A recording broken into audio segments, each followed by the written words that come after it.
Hi everyone. Another season has ended. Clubs that Anyway, hi everyone. Another Because I'm season already has ended, and clubs that did not do well are trying to impress their fans to appear to be seen to doing well. But other clubs who also won the trophy are doubling down on their strengthening of their squad because they think Pep Guardiola is chasing after them and trying to restore his image and his dominance in England. On this episode, basically, Rasmus and I are going to walk through some of the major clubs and the transfer signings that they've done or are intending to do. We'll look at how that is responding to some of the structural issues we've seen in the club over the past season and whether or not these should be the decisions that they should be making. So, first of all, welcome to Erasmus. Yeah, welcome to Erasmus. That's the name of today's show. Um, today, you see, I have my blue tinted glasses, which means one thing. What? Now you're a Chelsea It fan? means, yeah. So like there's a saying called looking at something through rose tinted Yeah. glasses, which is when like people look at the past a bit more favorably uh, than like they should. Yeah. So, like for example, when people are like, "Oh, D levy is equal to E levy," like even it was not as bad as this. Whoa, whoa, whoa, whoa, whoa. But we are not here to talk about politics. So basically, if I'm looking at things through a blue tinted glasses, Yeah. my definition is that I am blue biased.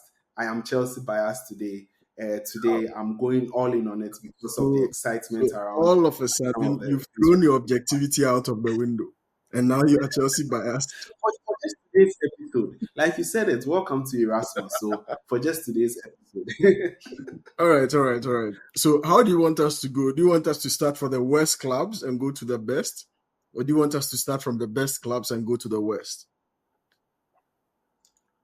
we we can start it how you want it, anyhow you want it, any style you want it. We can deliver it today. But I'm very keen. Let's start from the west. So can you give us a let's start?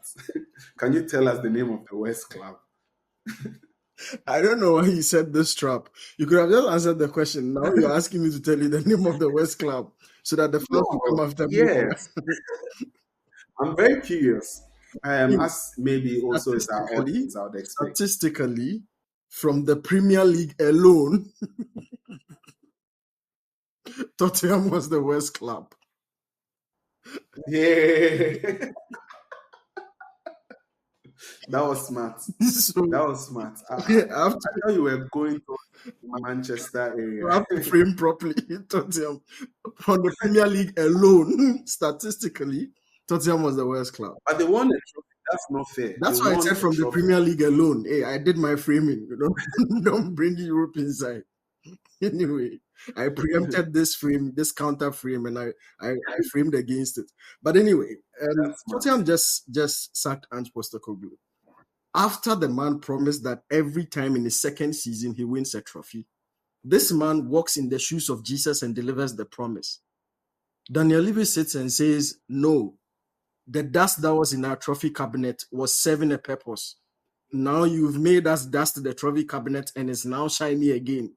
So now everybody in the club will start expecting trophies from next year. For that you've done, get out of my club." And he's been sacked. And you know the funny thing? On the tour, when they were celebrating the win, he said, for every good season, for every good series, the third season is the best season. I mean, Your man like didn't reach the third season. when I mean, like I'm not even sure where to start from Yeah. because, like, for me, when you say you always win in the second season, yep, maybe that's it. You didn't tell us that after this. You didn't tell us what happens after the second season. So maybe Again, that isn't the was win Levy's supposed to logic. protect him from being sacked? No, you always win in your second season. What happens after that? So now you've won, you've delivered. Goodbye, that's it. No, but like I mean, in the beginning, I was talking about unfairness, like Yeah. with regards to putting Tottenham as the worst team. for us to start the discussion with. Yeah. And I think in that same way also, like this decision to sack Ange Postecoglou just feels a little bit unfair, given that if you look holistically, like if you are sacking someone, you want to look holistically at their record. Yeah. I look at their first season finish of fifth, which for Tottenham is very, very good, Yeah. which put them into the Europa League, and then they eventually won the Europa League, breaking their trophy dark for the last 17 years. And I know people want to talk about what happened within the Premier League season, but I don't know if you've been around here. This Premier League season has been strange. It's been really, really strange, especially for Tottenham and the other club, which we'll be discussing. Mostly because like there was a lot of injuries within the league, Which other and you club? saw a Which Tottenham other club? I'm discussing Tottenham. So you Okay. saw like Tottenham start off. We know they played very good football. They had some very big results. Looking at the results they had against Man City, Yeah. looking at against some other clubs, they had very good results. But I could see that there was some level of inconsistency and struggles with injuries at some point. Like they barely had like enough players to be able to fill them on the pitch. And 17th, 16th is bad. Like it's relegation performance. But if you look at the upside of them winning the trophy and then them having the ability to go into the market and finally buy the players which suits his squad, it does feel like he's not been given a lot of the opportunity. And the last thing I also wanted to note was some of the things which was happening within the media. And I would have thought that the Tottenham or Daniel Levy might struggle to hire the next manager, because the nature in which managers leave Tottenham these days has been really, really bad. No matter how it goes, it does put like a sour taste in the mouth of the managers and the fans, and it does feel like Daniel Levy can be quite hard to work with. But I guess it's a club that pays their coaches one of the highest, even though they have a very low wage bill. And like Tottenham job is quite a good job. I think it's quite decent, so you'd always get people over there. But my overall verdict and feeling around this is it seems a bit unfair. Yeah. I mean, look, I don't think it's unfair. As in, I don't think it's fair either, but I don't think it's on the other extreme, right? Because this is a tough call to make. And if you're asking me, the other club that we'll be discussing very soon had a similar situation just last season, right?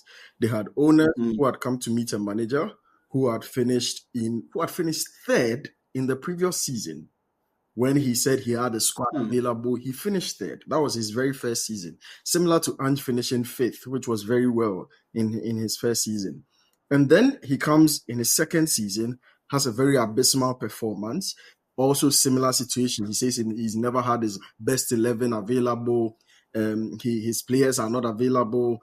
And then he puts in a performance on the last day of the season and wins a cup, which qualifies them to Europe. Similar to what Ange has done, puts in a very brilliant performance throughout the Europa League and wins them a cup and gets them to the Champions League. In that situation, the dilemma that's presented to the owners is, are we judging this manager on an emotional front or just the pure data that's available, right? And the other club made that mistake and judged on an emotional front and said, yeah, the fans were feeling like, yeah, they could do better if they had all the players available. And there was this emotional attachment to the coach after winning that trophy and beating their rivals as well to win that trophy. Therefore, they let the manager dictate their transfer signings in the summer. In fact, gave him a slightly polished deal, dictated their transfer signings in the summer, only for them to sack him like 8 weeks into the season. And so it's more like, what is the safest bet in this instance, right? And I think the safest bet for any football management would be to let Ange leave. Because you might end up having him or keeping him and he might do well, and you'd look like the brilliant owner who backed his manager. But that's also out of your control. If he doesn't do well, you look like the stupid owner who saw all the signs in the seasons before and you still got emotionally attached and made a poor business decision. Because a lot of these things, he's also going to determine what the rebuild is going to look like in the summer if he stays. And you have sacking him mid-season might come with certain financial limitations where you have to pay him off and then hire a new person within that same season. And so it's much better if you let him go within the summer, even if you wanted to keep him, and bring in a new manager whom you know that at least you keep him for the entirety of next season. Because you would want that manager to have I, influence on the signings and the rest. So I don't think there's a perfect decision. no, I just think this is like this the least risky one. it's interesting, like what you say with regards to like planning for the next season, because yeah, like I think if you look at it like with rose tinted lenses, it maybe looks like it is very unfair. But if you look at the squad and look at next season ongoing, what you want Tottenham to do, and you ask the question, is he for the job? Yeah. You won't find yourself saying 100% that Yes, he exactly. is, even after he's won the trophy. You won't find yourself saying 100% that he is. I think maybe a bit of what, like you were saying, is happening with the club, which we'll be discussing soon. Um, Maybe that some of that thinking is going into their head. Yeah. I'm not saying. I think sometimes it can be similar situations, but Very different the variables. decision that you need to make, yes, it varies. But I think it is playing onto Daniel Levy's mind. I think there are also questions and people saying that um, him sacking Ange will be dependent on who is available in the market. And it does look like within the summer, it is quite easy to settle on Yes. someone that you know Yes. would improve on the results. So it's a question of there is a clear opportunity to be able to improve our team with a head coach and Yeah. back and improve him, compared to sticking with someone whom we are not sure will deliver 100%, but we can Yeah. back him and see how it goes. If that opportunity is there for us to do it, then we are going to take it. Yeah. Because right after the sacking, and I think this is where we discussed the manager options, right, for Yeah. Tottenham, because I'm hearing that the conversations with Thomas Frank is really, really advancing, and Thomas Frank is a coach that I absolutely love Thomas Frank, and I think I'll feel so bad hating on Tottenham if Thomas Frank goes to So for me, Tottenham. But the thought process around this is, who do you think would be best? yeah, like, I mean, Tottenham, I don't care about them that much, so I'm not interested in who manages them. But the point I'm making is whoever replaces Ange will be an interesting insight into why they made this decision now. Mainly because if Yeah, you're going to change a manager who is likely to change the fundamental elements of play, you better give that manager a preseason and at least give the manager to also be able to set the tone, make some tweaks into squad recruitment and all that. And so it's more like, sure, it's easier if you are changing. You could have taken the bet, right, and gone with Ange. And if you'd get a like-for-like manager who just comes in and plays his same style of football, you can just get him out and get a new manager in who just does minor tweaks, maybe changes personnel, prioritizes different people, maybe rest a little bit, and then like they can get on with the season.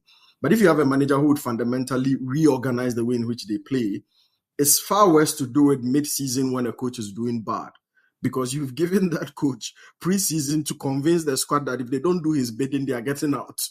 And they are forced to imbibe those terrible principles. And then mid-season, you bring them in to come and change, which is much more difficult. Because I'm saying this because Levy could have still bet on it and gone with Ange, and he can still make the change mid-season if it's going bad. But it depends on the nature of the manager that he would want to replace Ange, if that manager would need more time. And like you're saying, if it's Thomas Frank, I think there's slightly a little bit more time to set his principles within the squad than he's not a like for like manager with Ange, right? So you need a bit more time for him to dictate how the squad shapes up for next season. yeah. And even the other options they've discussed, like they've discussed Marco Silva and Roberto De Zerbi, but like Roberto De Zerbi looks like Yeah, that name that's summer window it yeah, comes it up comes that up. he's linked with. So I don't take that linking seriously. But if you look at Marco Silva and you look at Thomas Frank, these are not managers. They are not like blockbuster Yeah, managers. yeah, You yeah. understand? They But are they're very not the pragmatic and efficient.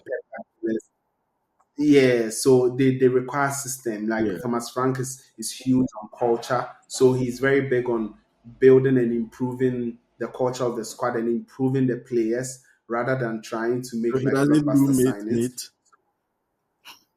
Yeah. So I think what will be interesting to see is that how much patience Daniel Levy is willing to give to this entire Yeah. process.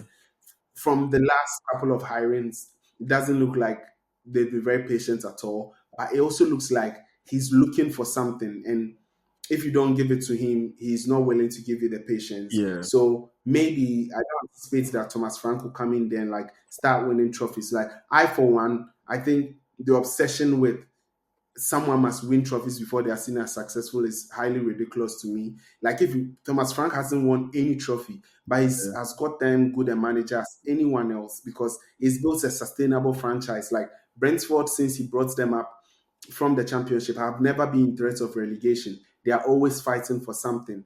You built a certain level of stability that will make the club last for 10 years, still competing at the highest level with a chance to be able to win big things. That's the biggest achievement that you can give to any club. The rest, which is trophies and things like that, requires like maybe a different gear shift. Yeah. But that sort of ridiculousness around which manager is going to bring us a trophy, I think is crazy. But I think Why Thomas does it Frank can sound do like an you are making excellent. a case for can't say Enzo Maresca even when you are not speaking about him? Oh, come on! That's what it sounds But like. I'm just pointing out. he's won it. He's won a trophy. No, Come no, on, what it's do you not. mean? He's Okay, won a trophy Conference this League. season. Come on, Conference League. Come on, what should he win? He should win Conference League. Champions League. He should win Champions League whilst Anyway, at least he he's has more not playing in trophies the. and he has same trophies as Arteta. The most important thing. Come So on, let's move on. come on. He has the same So, number of so I think trophies Thomas as Arteta. That's the only thing that matters. he has an European trophy. So I think Thomas Frank is someone who really can build like Now the fans Tottenham come team and and put them at a place where they are actively like competing in the top six positions. yeah. Like if they can get that, if they can be that Tottenham that was always there, like what Pochettino was giving them, I think they'll take it. I think they'll bite your hand off for it. And I And they think sacked Pochettino. Would they take he him and this Mark. time?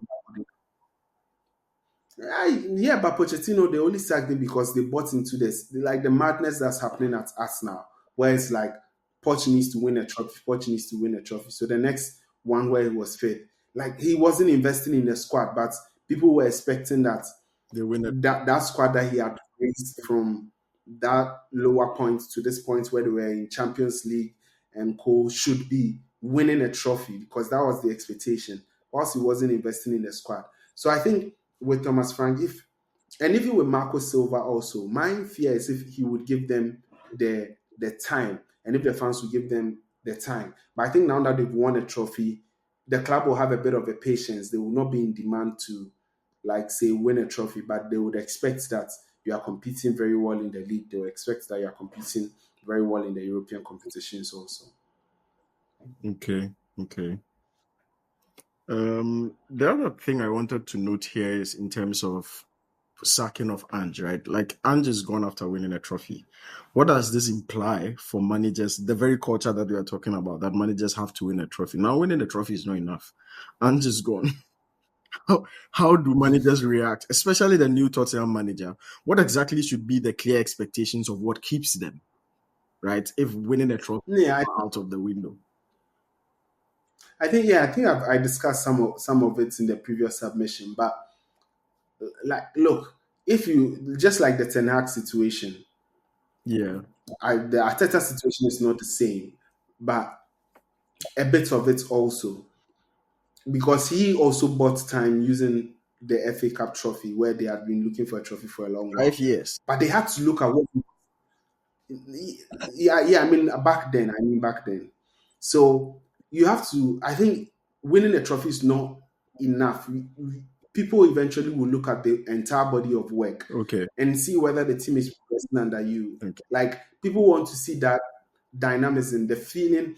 Like football is very, very funny. You can have the results, but people still won't feel that you're on the right path. Yeah. Like sometimes that's what it requires. It requires people having a level of optimism Yeah. around your team and around your potential. Like then immediately it just feels like people are not getting that. It doesn't look like a trophy sort of will wipe that away. We can force it down ourselves to make a trophy be enough in that instance. But I think now more and more people just want that optimism, that feeling that you are growing towards something, they are doing something very, very positive, right? Yeah. And it's very, very difficult to gauge because part of that narrative feeling is also overwhelmingly driven by media narratives. Yeah. So you can put a certain context on like Amorim's, like if you look at Amorim's situation at Manchester United, you should not be having any optimism in him, Yeah. but there is some level of optimism which you still feel around the team because you feel there are changes to make, there are certain signings he can make, his history from Sporting. When that changes, you can have a very, very different outlook to Yeah. what you think his chances are. But yeah, like you said, it's Tottenham, so let's move on. Anyway, let's talk about Manchester United now. They are not changing managers. Obviously, they had a shipwreck at the start of the season. They changed their manager then, and they even had a worse shipwreck throughout the season, which ended them in Wow. which ended them sitting in 18th up until the final day where they shipped up to 14th and 15th, I think. And I think people look at the 15th and think, oh, that's where, so they were clear of no, Man United was sitting on top of relegation zone for a very long time. Like to the point that as a club as big as United had relegation talks in their press conferences.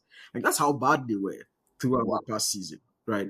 And it tells you that the stark contrast of a club that you see from the club. They even what people describe as the worst decade after Alex Ferguson. They'd never hit this low point for people to start discussing relegation mid-season in United press conferences. Bro. Wow. But what I wanted us to talk about is they've made one key signing. They flagged that they are interested in another. They've also flagged a few outings here and there.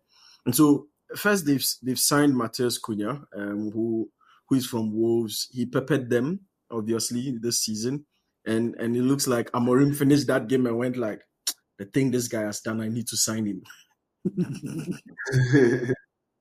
As all managers do. Yeah. But you know why I was saying wow. Yeah. Because you are so good at showing how bad Manchester United is. Like it feels like a special talent. It's like the worst since Alex Ferguson, like the way the stats just come off your fingertips. It comes off so easy. But they were bad, though. Hey. Like they were that bad. I don't know how United fans really wear the jersey of the team. They were that bad, like horrible. They were very horrible. But let's discuss Cunha. I think the transfers you're talking about, Cunha signed from Wolves. Yeah. They are after Mbeumo. Brian Mbeumo. Yeah. The first bid has been rejected. They've submitted an improved bid, waiting on the response from Brighton.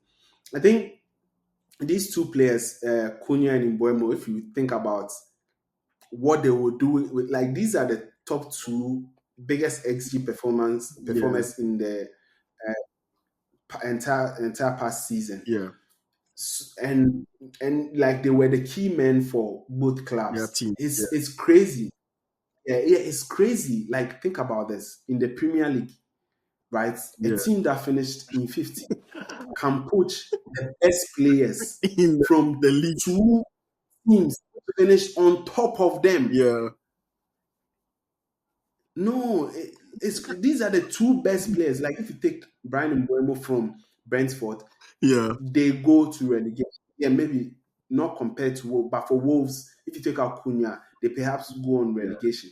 They're the two outstanding best players for their teams and also within the league. Yeah. And Manchester United gets to plug them and put them within their team. Yeah. It's crazy to me, but that's not what we are here to discuss. I think if you look at what Amorim wants to do, these players, like on a skill level, like Cunha is one of the best inside 10s or inside forwards within the league. Like very excellent in sort of like playing with a striker and even sometimes playing as a striker himself. But he likes the free role, likes to roam.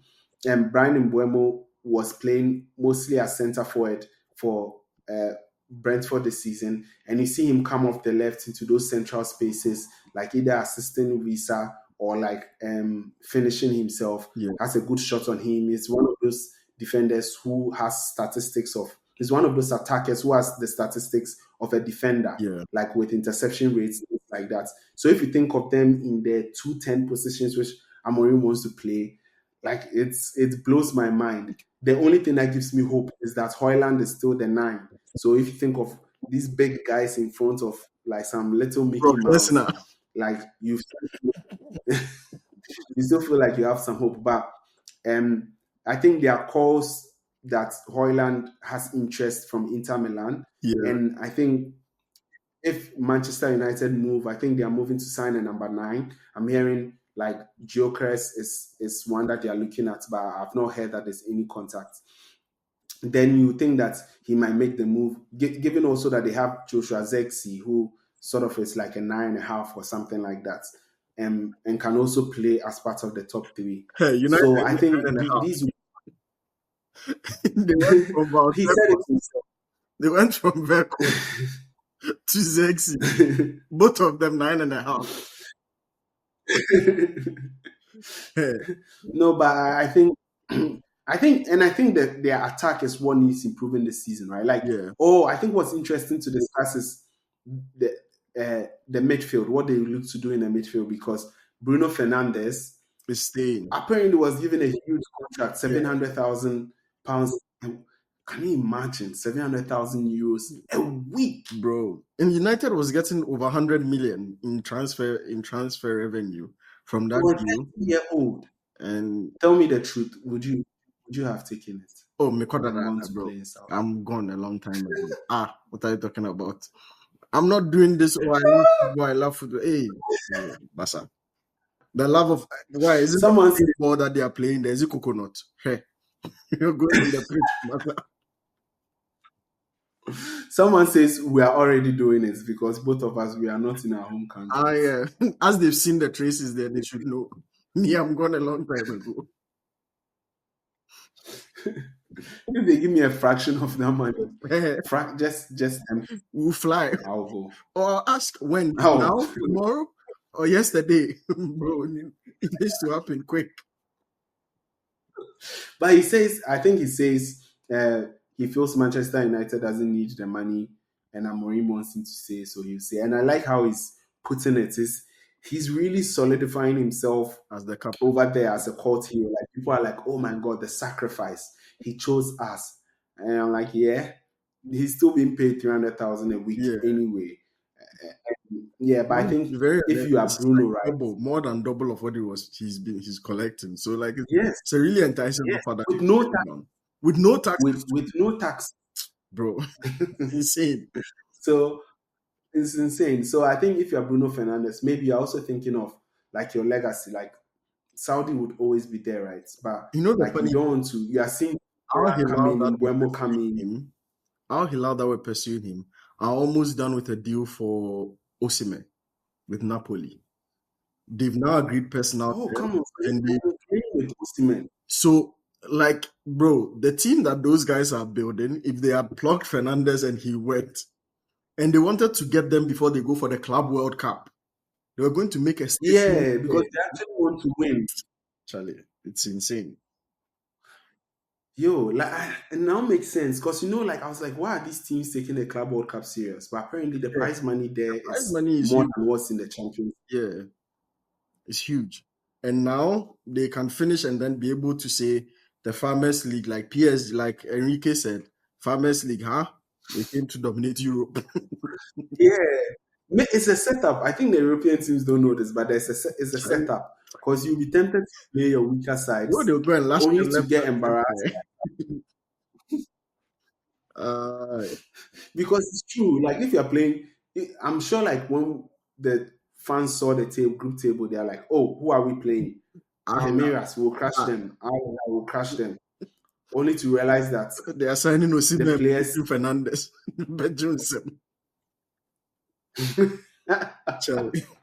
and you can imagine, like, Osimhen is one of still the hot number 9s on the market, where clubs like Arsenal, Chelsea even needs an experienced number 9, United needs an experience, and Al Hilal is coming to pay and carry him away. We'll get time and talk about this Saudi thing in depth. Like, maybe try and clear some of the misconceptions. Yeah. But yeah, like, I'm very interested to see what they do in midfield because even Bruno staying, I'm not sure where he plays. Like, I'm not sure where he plays. Like, this season, I've seen that he played in one of the 10s, then they dropped him deeper. But anytime he plays deeper with players like Casemiro and Ugarte, they struggle. Ugarte has had his worst performance under a coach who brought him up.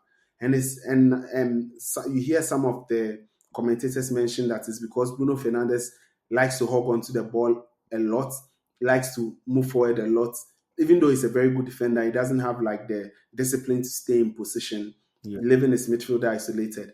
And it doesn't look like Kobe Mainu can be that kind of guy that he can play with. So if Bruno stays and is playing in a deeper positions, you can't play him with a Mainu who is also very attacking. So where does Mainu play, who is seen to be one of the stars of the team?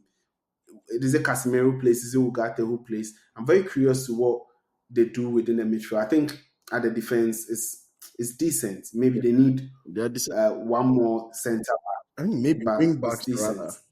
I think they need a left wing back. Yeah, wing backs play Ahmad on the left. They have Dogu at the right. So I don't trust Dogu, Charlie. The guy Dogu don't be brave. So I mean, it's quite interesting to see how they would eventually end up rebuilding their squad. But this is like real statement of intent from Manchester United. Because like transfer opens 1st of June. 1st of June, Kuna deal is done. 2nd of June, they are pursuing like Christopher Vivell had now been given much more control over the transfers, and he's in the range. Like you can clearly see his fingerprints all over the deals because now they're not looking for some young talent somewhere who is. This is the time where they look experienced, like mercenaries. They want mercenaries. They want to just come out of the ditch and get things done. They can't take the risks anymore, right? And yeah, I think it will be very crucial to see what they do. Like, I'm very, I think if they sign Gyökeres, like this, I would want to watch this team. But I think in general, like they still have more time because they're not playing the Club World Cup to still work on more signs.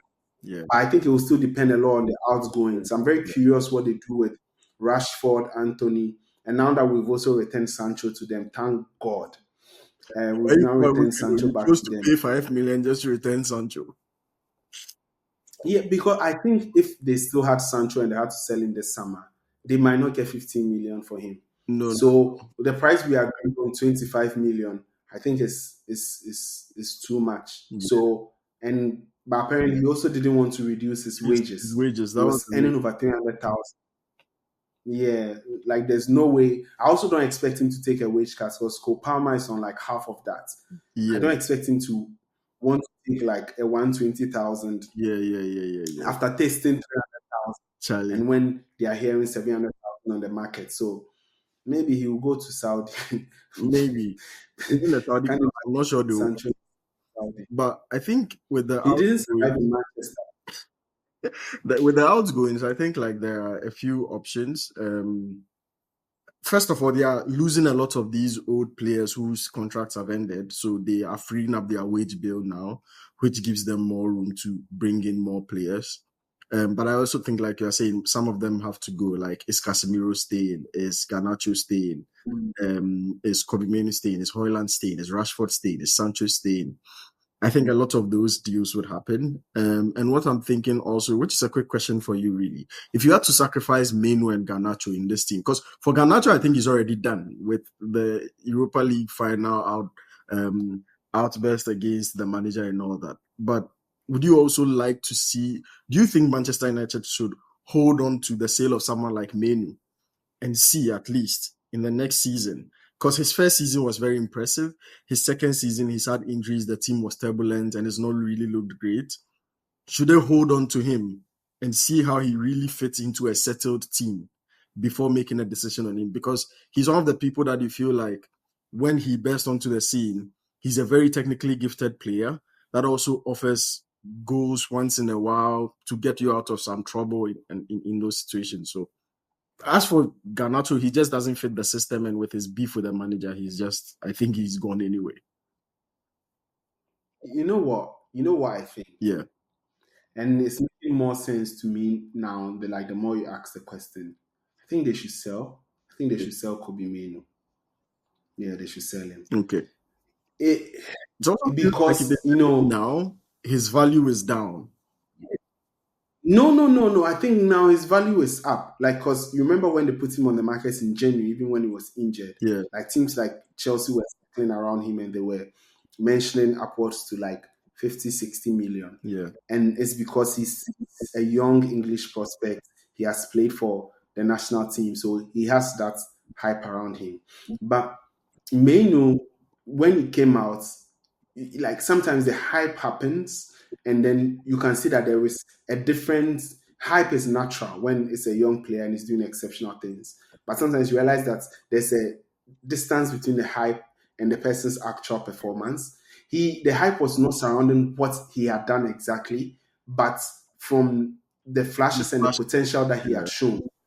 Yes, but he hadn't shown the consistency and the the the consistency in performances to be able to warrant like that mainstay. So whenever you hear anyone talk about Mainu, you've seen the potential. Yeah. Now, will this potential manifest for United? And I think this is where they need to make the crucial decision to sell. Yeah. Because this is a player who, one, has been plagued by a lot of injuries in a very, very short-term career. Like, he was due to make his start under Eric Ten Hag, and he had like a major injury, which I heard was even career threatening. And for him to make a recovery and come back was even phenomenal. And that team, he came into a team that was like disjointed, but still was able to put up good performances to be seen as that guy, right? Then his performances tail off. He's dropping in and out of the team.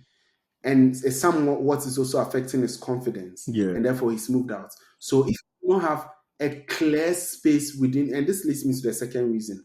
Positionally, it doesn't look like he's a good fit for this system. Like, he was played deeper, he's physically and it wasn't working. And he was sent as one of the 10s. Yeah. But now with them buying Cunha and Buemo, I don't see him getting game time ahead of these people. And I don't even see him thriving in that role, because those 10 positions are also quite physical. And although he's a physically dominated, he's a physical player, he's also still quite small in stature. Yeah. And therefore, yeah, he's more good for the dinky movements and things like that, flicks and tricks around the box, instead of Amorim's system, which depends on gladiators, people who are willing to run the miles, cover the distance, and spaces. It doesn't look like, yeah. So for me, if I look at these two reasons, and I look at the fact that they need money, right? Yeah. And if they are to sell this guy now, they can get more money for him than next season, when it's quite clear that, okay, it's not working, you are getting too injured, you don't fit in the system, you're not physical enough. The value is still going to drop them more. Yeah. So I would sell Menu. And I think he's one of those players that needs to go somewhere, play in a small team consistently for a long time, find a spark, and he'll come back like a 23-year-old, 24-year-old who is very, very, very solid. But so like I beg you, Manchester United, for him instead. We're comparing this guy to Caicedo. Sorry. Should they consider a loan option instead with what you're saying? Like, loan him off, still have the rights to him. Fair. But like a player of this stature, you don't loan him. He has that hype that loaning him is going to be embarrassing. He's not going to do it. So I think they sell. But they were comparing this guy to Caicedo. Like, anyway, next time, be serious. Caicedo is older. You like agenda too much. You like agenda. Also, me just calling out your blue tinted lens. As if you feel like you are saying they should sell, so that Maresca will come and do trim. But now you should sell to a small club. Since you say Chelsea is not a small club, it's okay. Let's move on. But let's talk about Chelsea. You guys have signed Liam Delap. United were targeting him. First of all, I'm not sure why United were targeting him, to be very honest, because United is not a team, which also begs the question. I'm not sure why Chelsea went to sign him. Aside, clearly, Maresca wanting to reunite with him, I'm not sure, because you have him as a young striker, you have Jackson as a young striker as well. And I think a lot of Chelsea fans tend to have this opinion that you want someone who is more experienced. I'm not sure if you would still get an experienced striker to give you three options in front. That's fine. If this is like the landmark signing of Chelsea to fix like the striking options, then I have some reservations. But if it's more like you are building a squad and you are still looking for a main striker in the market, fair enough, right? So I don't know what's happening So in your blue tinted lens world, but there's the opportunity to talk about it.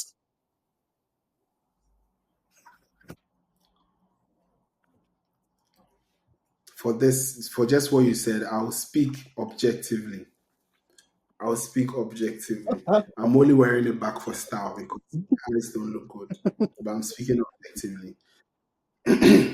No, so Chelsea is actually still in the market for another striker. Okay. And the striker that's it's not Gyökeres, it's not Osimhen. Yeah. So yeah, No, I'm saying Mikel okay has come out because to say I'm thinking about like the fact that if Jackson and Delap are the only striking options, then I'm not sure if they clearly meet like the revamp that you need in your striking department. Yeah. yeah. Because like if you think about it, so the striker they are looking at right now is called Hugo Ekitike. Yeah. He's also a 22-year-old, which like for me feeds into the doubts which you have. That's why I have doubts because like it's Jackson and Jackson is a good player. I love him, but he's not producing. Yeah. You bring in Delap. Delap is 22 years old, and he's done very very well for Ipswich. But this is a step up. Yeah. It's Chelsea, and you don't expect every player to hit the ground running, much less a 22-year-old. You need to have some room for coverage. Yeah. And maybe the expectation is that Jackson is enough cover whilst Delap develops. That's fine.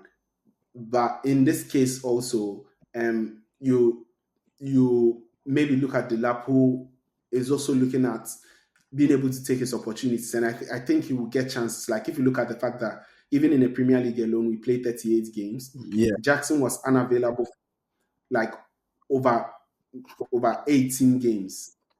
It tells you that if you are Delap, you look at that and say, I fancy my chances to come in the 18 games. Yeah. Now the question is, if he plays those 18 games, does it improve Chelsea? I think yes, because it's better than the options we had during those other 18 games where we had Pedro Neto and Nkunku. Yeah. It was Stone Age days. Those were the dark days. So I think if we had Delap back then, I think we would have finished much higher than we did right now. So that alone tells me that there is some improvements. Now my worry is we have Champions League football, where with the new format, every game is important. Yeah. So we don't have the luxury of being able to say, yes, Conference League, we will wing it and then put our performance in on the Premier League. We need quality over there also. And maybe that's why they're looking at the third option of a striker. But in doing so also, they're looking at another 22-year-old who hasn't, even though he's a prodigy, like has rings around, like has some names around him. Yeah. Still hasn't proven anything. So I'm quite interested to see how it plays out. But given we've also let Sancho go, there are also talks that Nicholas Jackson might slot into that sort of like left wing position. And if that happens, then maybe the new striker which comes in can be competing with Delap. And maybe we get one more left wing option in addition to Jackson, maybe a Bino Gittins. But you've also heard that we're going for Kudus, right? That excites yeah. me. I've seen the. I also saw an alternative news that Kudus was being offered to United. Before I heard that you guys were also going for Kudus. So yeah, that's interesting though. And yeah, I think I like the Kudus signing. They said the way they mentioned it was that we were sending players there in exchange. Yeah. You know, Graham Potter worked with Sanchez. Yeah. So apparently he doesn't like the goalkeeper that's there, and I don't know why anyone will like him. He's slightly good with his feet, but his shot stopping, he has like errors to him and things like that. And Graham Potter likes to build from the back. They've signed some new centre backs, but they need like Robert. He needs a goalkeeper. Going to build from the back for him. I mean, at that level, you'd like he's decent. Like he has that bozo moment, but you say at that level he's decent. At which so level? I think they saw an level, Erasmus. At which level are you talking about? No, like I mean, I mean, Because like, the way I think no. it's like horrible, let's say bad keepers should be much shielded by better defenders. Clearly, Chelsea would have a better defense than West Ham, right? So, But also, if you look at it statistically, uh-huh. right, Robert Sanchez per saves that he make and per important saves was in the top 3, top 4 goalkeepers. Oh, So he's not. let me give you a better statistic. Onana, the season before this one, was stopped the most goals. Mhm. He stopped the most goals. So He was yeah, I agree. So if you season. put Onana if you put Onana at Brentford and he makes those kind of saves, if you look at the general team, you say, okay, that Well, it's not like the fair team is enough. doing incredibly anyway. So yeah, he will have the same errors, but he will not be viewed as horrible Badly as he as viewed he's been now. because Okay. yeah, because at Chelsea, you look at games where we are playing really well, then one ball on our keeper and then it scores, and you are looking at the guy like. So I've seen we are going for Mike Manyan, Yeah. which means that Chelsea's thinking in a way that looking at the goalkeeper situation and using it as an opportunity to get in a player. So it feels more like a market opportunity than a player that we need because we have so many left-footed wingers. But Kudus is a player who can play false nine, Yeah. can play in the eights, can play also, even though he's left-footed, can still play on the left wing. Yeah. So if Jackson is playing there and you have Kudus deputizing from time to time, it will not be bad. Kudus who can substitute Cole Palmer also. And in that opportunity, you get in a keeper who has Champions League experience. And then you send out a keeper who's been causing you problems. A keeper whom, like, as Petrovic is coming, we are not even sure because it's like 3 mid keepers. I don't say mid, but there's no big difference between them. It's like Yeah. slight improvement. Get someone who is Champions League proven. I know his statistics has not been great, but someone who is Champions League proven, someone whom we can rest easy. Like we can say that at least he's achieved something Yeah. and have some belief in him going into the season. And Jorgensen will look at like such a keeper and say, no, I'm happy to sit in second to him, knowing that he goes very soon and I take over. And Mike Pendes can also come.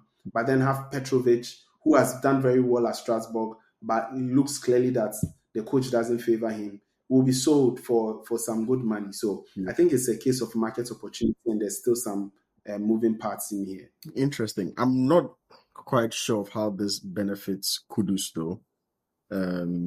In terms of because he's a player he's suffering from not sticking to a specific position and playing there for long to grow into it. So he's had this like very bumpy form. And if he comes into a team where he's not clearly assured of this is your role and develop into it and grow into it, and it's more like he's playing, obviously it's a huge opportunity to play from West Ham to Chelsea, right? Like the step up is obvious.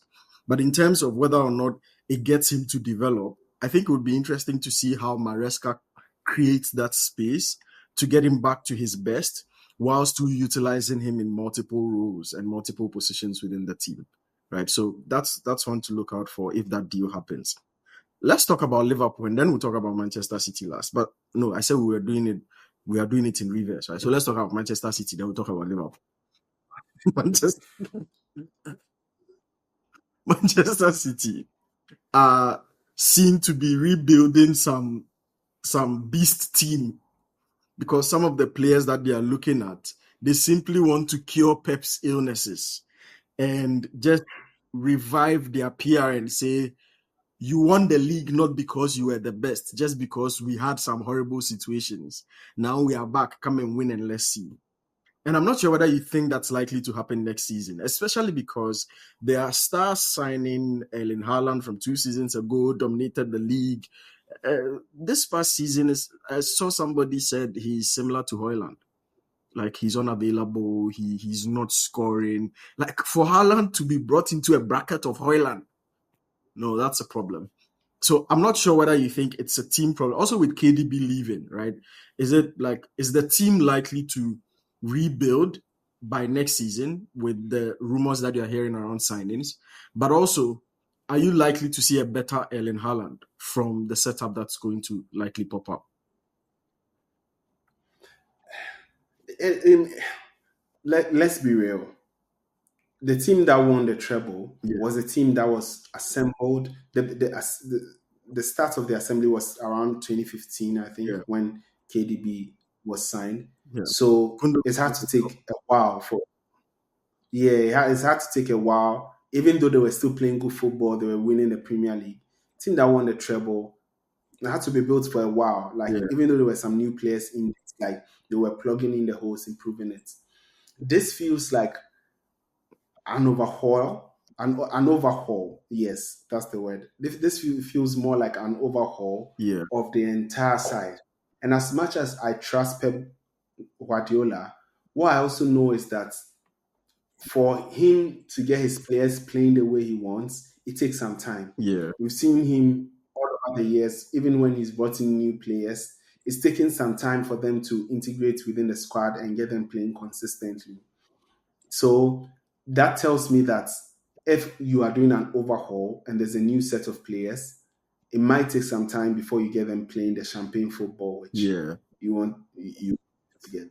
That being said, I think they have the quality because the players they are signing, let's no joke, they are good players. yeah, They've signed so many players for about 45, 50 million. Spent a lot, they spent 130, 180 million or so in January alone. And they are still on their way spending. They are not done at all. yeah, So they are very, very good players. And I think they have the quality to coast over teams. yeah. Like they have the quality, good enough quality to coast over teams, good enough quality not to have bozo moments and things like that. So I think they will be there. But are they going to compete like and win the league and win Champions League? I don't think that's happening now. And Guardiola is leaving after next season anyway. So Are you I sure? don't think that's happening. So yeah, in 2027 he's leaving. Are you sure he's leaving? It just says his contract ends. It never said he's leaving. Oh yeah, his contract. So that's what we will assume because since he has not renewed. Anyway, um, So yeah, for me, but also like just if Pep would be leaving, like you are saying, I think everyone should be careful though. If it could, I think Pep leaving would happen in one of two ways. Either it's his very best, like he leaves with a statement, and the statement is positive or negative, right? Like, like with the history around him, he's definitely going to leave with some storyline written. And it's no matter how, like, even now that they've performed, they finished what, third, right? And even then, yeah. they are framed as one of the worst seasons ever, very bad under Pep. So no matter where he finishes, it's either he's framed as living under disgrace or living as a dominant force by winning the league, right? Even if he finishes third again, they will reframe it as a very bad standard for City and Pep himself. So I think with what is likely to happen, and if he gets Rodri back, me, this is what I'm waiting for. I want him to get Rodri back, and let me see if he restores the way in which he plays, because he blamed Rodri's injury for almost 4 months for playing abysmal football. And we've lost the best player in the world. And we've lost our only Ballon d'Or winner. Oh, Rodri. Rodri is coming back. We'll be here. We'll be waiting for him. He will be back for the Club World Yeah. Cup, right? We'll see how they will perform. Yeah. Me like when I look at the signings he's done, like Ryan Sheki, Yeah, Tijani Reinders, Mamouche, yeah. Savinho from last season. It Kusama, looks like he's going for more fast, technical players, aggressive players. yeah, So it does look like we might see that Pep, throwback Pep, yeah, where he had Sterling, Sane, who were very yeah, quick, stretching out the pitch, dribbling intricate spaces, players who can like run up and down the pitch a bit more physical. yeah. So um, yeah, that's my feeling. Interesting. We have 6 minutes more. Let's talk about Liverpool. Liverpool after Anslot, right? Known after Anslot winning the league in his very first season, are looking forward to revive and do better and build. I mean, they had a dip at the end of the season, but they had won the league anyway, so nobody cares. But they want to build on. They want to also dispel the narrative that this is not some fluke season win. This is not because Pep was terrible and Arteta was Arteta. This is because we were that good and we dominated and we won. And so they are making some statement signings as well. And they are trying to make sure that people do not write them off, right? As, oh, the new guy who came and everyone was sleeping. So he walked to the trophy. Now the bosses are back. So let's knock him and go and put him somewhere.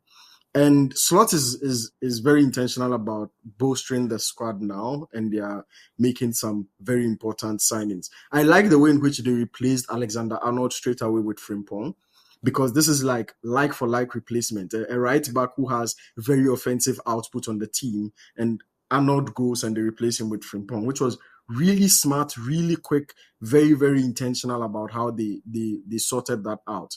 Because I think the last time we spoke about it, we were like, oh, can Liverpool replace a player like Arnold? And if you look through Europe and you think about players that can replace Arnold, there are, I think, two that come to mind. Davis, or players that have those kind of offensive fullbacks that have those kind of offensive numbers, is Davis and Frimpong. So you bring in Frimpong, who has the profile that you need to replicate those numbers for you, and that's really good. Now I hear they are after Florian Wirtz with some huge deal B that they want to sign and then make it like, yeah, we are back, we are the bosses on time. Do you think Slot can win the league next season? Do you think his rebuild gives us that confidence? Yeah, I think if you think about it, like the shark that has blood in its mouth, that's tasted blood, is more likely to go for it again. Yeah, A team that has won never underestimate how much desire they are able to generate to win again. But for you to generate that desire, it requires just that feeling of refreshness and reinforcement. yeah, And I think the vet signing is definitely meant to do that. It's a statement signing and it's a statement of intent. Like since the vets signing, like all fans have been pressuring their clubs because they're like, this is a team that just won the league, which means they have the players yeah, and they have the tools in the league, and they are going out there to add yeah. because And that's a Slot position that said it. He Liverpool said, was struggling with, right? Because they've not yeah, really had because a like proper 10. yeah, yes, and it's something they've struggled with since Klopp's time, Yeah, and with the whole Firmino thing fixing it.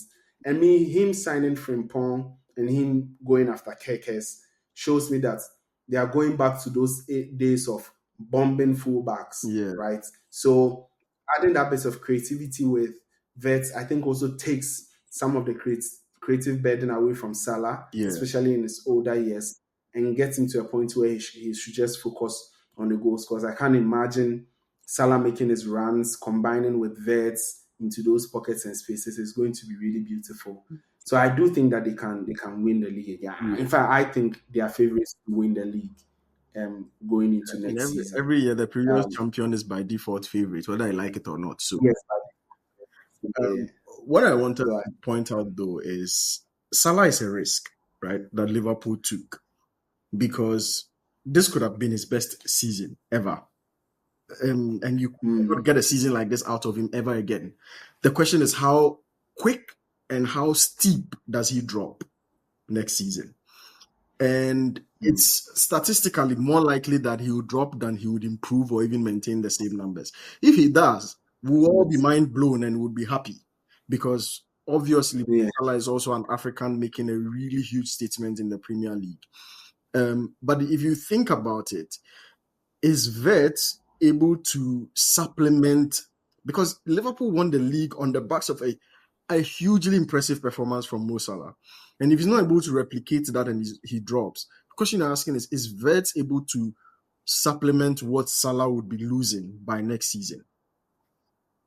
he does. He does. Like he's one of those players that like there's a reason he was tipped to replace De Bruyne, Yeah, because he's one of those players that he's very talented. You see him making it at a club that's not as big, yeah, and then you bring him to the big club, and he stays there and he becomes a legend. He has that path he has the capability to be a legend of Liverpool. yeah, Because at Bayern Leverkusen, the numbers he's producing is outrageous. Like I think he contributes to his about 30%. He's their main creator, yeah, only creator actually. does all of the assists, and still contributes his fair share in goals, Yeah. leading the number of goals that the team scores. So for me, I think that if he comes in and takes most of the creative burden, even if it is in providing most of the assists, and Salah just keeps up his output or even drops slightly, I think they still have the ability to put up the numbers. And I think if you look at Liverpool to the other sides, they have players like Szoboszlai, who is now coming into his third season. Yeah. He wasn't great last season, but the season before he was decent. They have Harvey Elliott coming back, who is also very good. All these players who can chip in like 10 goals. Yeah. They had a season where their whole front three were in like double digits. Yeah. So play all those players who can chip in 10 goals, uh, 12 assists. Yeah. Those numbers would definitely add up and they will get them to where they need to go to. And if they improve the fullback positions where now it's more attacking, Yeah. looking at Kerkers, and numbers are going to come. The numbers are going to come. Interesting. Let's see whether Ancelotti is able to retain himself as the Dutch-bound manager who actually lived up to expectations. Anyway, thanks everyone for joining us on this episode. And let us know your thoughts on the clubs that we've analyzed, from Spurs to United, the two West teams, to Chelsea, to City, and then Liverpool, who are the other end of the table. Let us know what you think. Let us know the strategies of rebuilding. Who do you think these clubs should sign? And I'm sure as the transfer window goes, we'll be back to review specific clubs and the players that they are signing and see how they solve some of the tactical issues that they have thus far. See you on the next episode. Bye, guys.